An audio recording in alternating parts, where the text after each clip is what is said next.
Hi, everybody. I thought I'd do something a little bit different today. I'm going to list off my top 10 best home features from videos that we've recorded to date. Let me know what you think in the comments. Are you ready? Okay, here we go.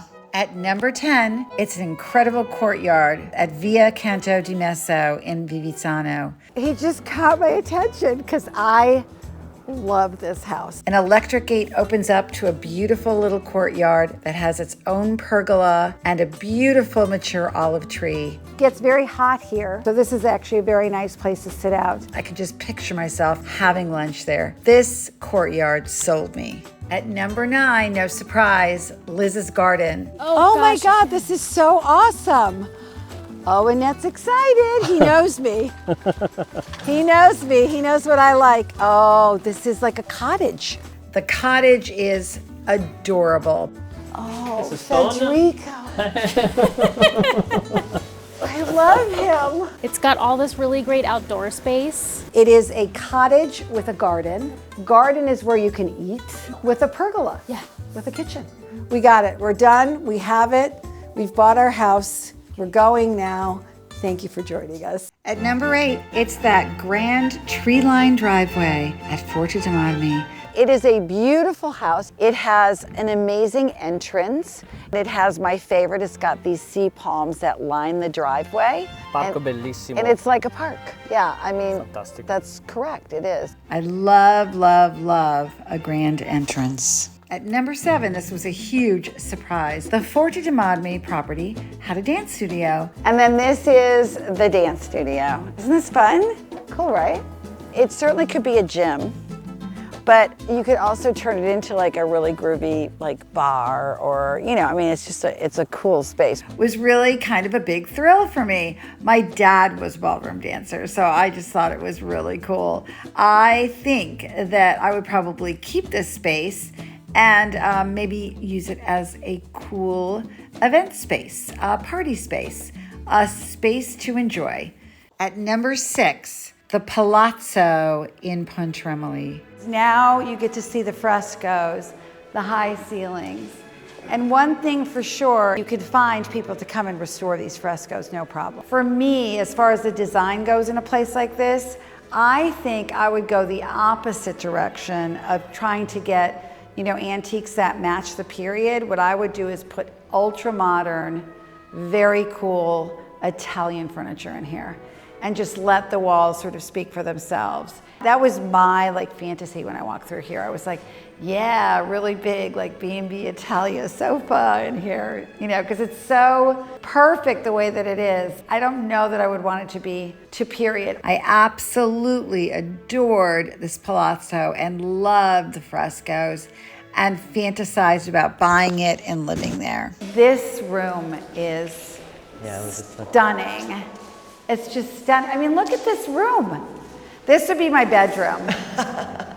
And I wouldn't put much in here. A really modern bed, some great lamps.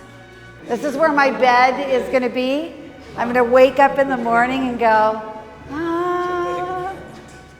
At number 5, it's the perfect layout. I always get vibes on houses when I look at them. And for me, this house is sort of for a woman that wants to have a house in Italy and entertain her friends.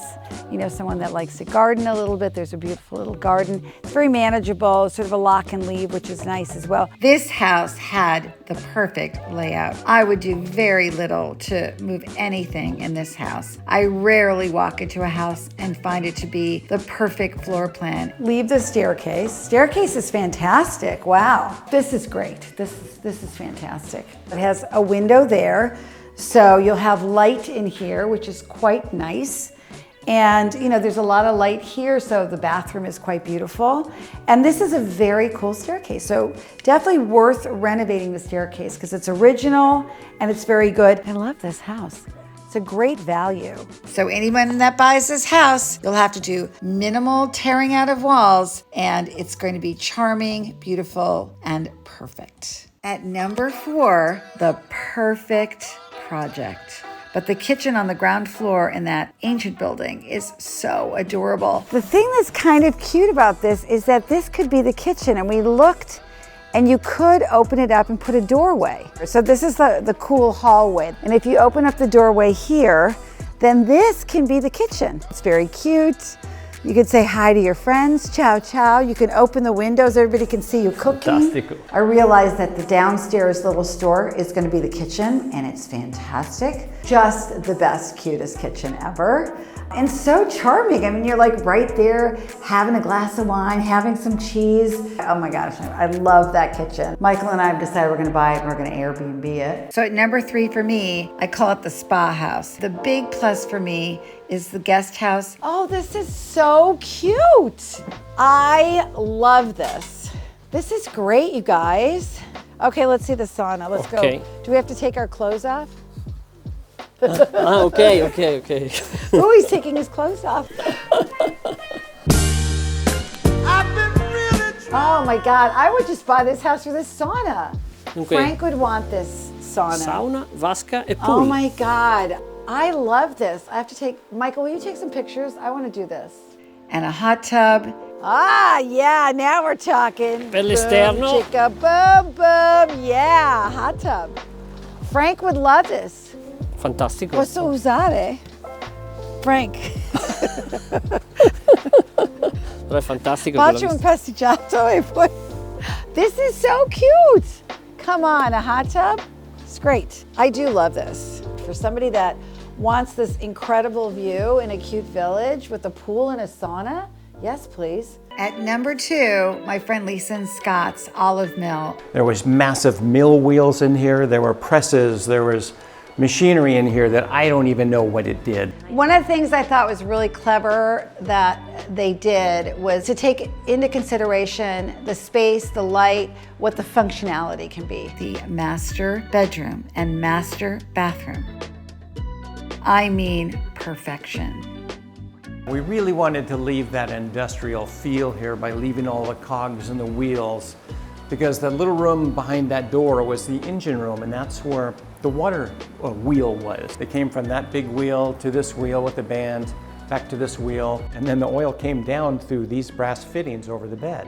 Again, this is to me, super visionary. You know, living with the things that were already here, seeing the beauty in industrial things. I mean, it's like living in the 14th century and the 21st century. It's very, very cool. It's the mix and the match. Number 1, the amazing 2 kitchens. I loved everything about this kitchen. Oh, this is to die for. Oh my God, this is so cute. I'm gonna start crying. It's so good. It's like ABC Carpets was trying to do this, you know what I mean, in New York? But no. Oh, Incredibile. I love this woman. I don't think I could sell it. I think I'd want to drop dead in here. This is where I want to die, right here. It's like a set. It's like a theatrical set. I can't. It's so good in here. If I could, I would buy this house. Well, that's it for now. I hope you guys enjoyed my 10 fabulous features. If you got this far, please don't forget to like and subscribe. We'll see you next time. Ciao, ciao.